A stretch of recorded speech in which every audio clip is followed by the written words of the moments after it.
बोला कि ये बंदा मर गया था दोबारा जिंदा हुआ। कभी आपने सुना क्या ऐसा? Yes. ऐसे सुने? Yes. लेकिन ऐसा क्यों होता था?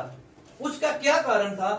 क्योंकि हमारे जो दादाजी हैं, हमारे पापा बताते थे, हमने दादा देखे भी, हमारे पहले से ये दुनिया से चले गए थे, तो उन्होंने बोला था कि वो मर के भी जिंदा हुए थे। क्या हुए थे? तो उस टाइम मुझे नहीं पता चला कि वो क्यों जिंदा हुए थे, कैसे हुए थे, लेकिन आज मुझे उन चीजों का पता लग रहा कि वो क्यों ऐसा हुआ था। क्योंकि जैसे बोला कि 3 मौके, शायद उसमें से अभी 2 ही मौके उनको भगवान ने दिए हो। आज उसका एक हम क्या लगा सकते हैं, अंदाजा लगा सकते हैं, शायद वो एक मौका उनका बाकी था। जब जो भी वापस दुनिया में आता है ना, उसको शायद वो मौका भगवान दे देता कि जा बेटा, तेरा एक मौका बचा हुआ था, वो तेरे को मैं दे देता हूं। आज मैं उस चीज को ना समझ रहा हूं कि वो ये हो सकता है। तो हमें अपने टाइम की कदर करनी चाहिए। किसकी कदर करनी चाहिए?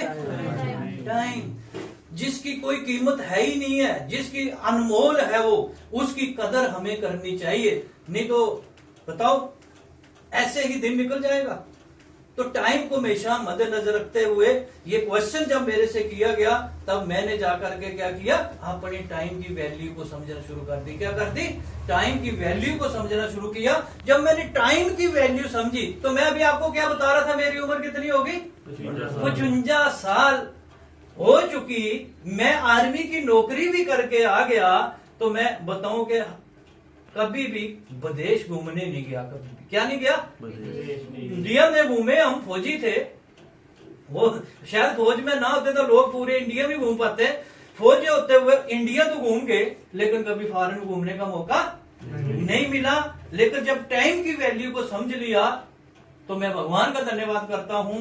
अपने दूसरे भगवान जिन्होंने मुझे मौका दिया था, उनका धन्यवाद करता हूं कि उनकी वजह से मुझे थाईलैंड घूमने का मौका मिला। अपने खानदान का मैं पहला इंसान हूं जो थाईलैंड से घूम के आया हूं। नौकरी करने, काम करने पता नहीं कितने गए होंगे, ये मैं नहीं जानता हूं, लेकिन घूमने के लिए सिर्फ मैं अपने खानदान से पहला इंसान हूं। बताओ आप। Thank you. इतिहास बना के नहीं बना। दूसरी मैं आपको बताऊं, जैसे मैंने आर्मी की नौकरी की, तो लाखों रुपए महीने भी लेने का मौका, मैं बताऊं, मुझे छोड़ो, हमारे खानदान को भी नहीं मिला। हमारे खानदान में ऐसा नहीं है जिसने लाखों रुपए की इनकम महीने की ली हो। कितने की ली हो? महीने की ली हो। लेकिन भगवान का धन्यवाद, क्योंकि मैं बोलूं कि मैंने कुछ किया, मैंने कुछ नहीं किया। अगर मैं करने वाला होता ना, तो 55 साल पहले कर लिया होता। भगवान का धन्यवाद जिन्होंने मौका दिया, और उस इंसान जिनको मैं अपना दूसरा भगवान मानता हूं, उनका धन्यवाद जिनकी वजह से मुझे एक भीख में, महीने की बात नहीं करूं, एक भीख की इनकम 1,20,020 रुपया लेने का मौका मिला। Thank you.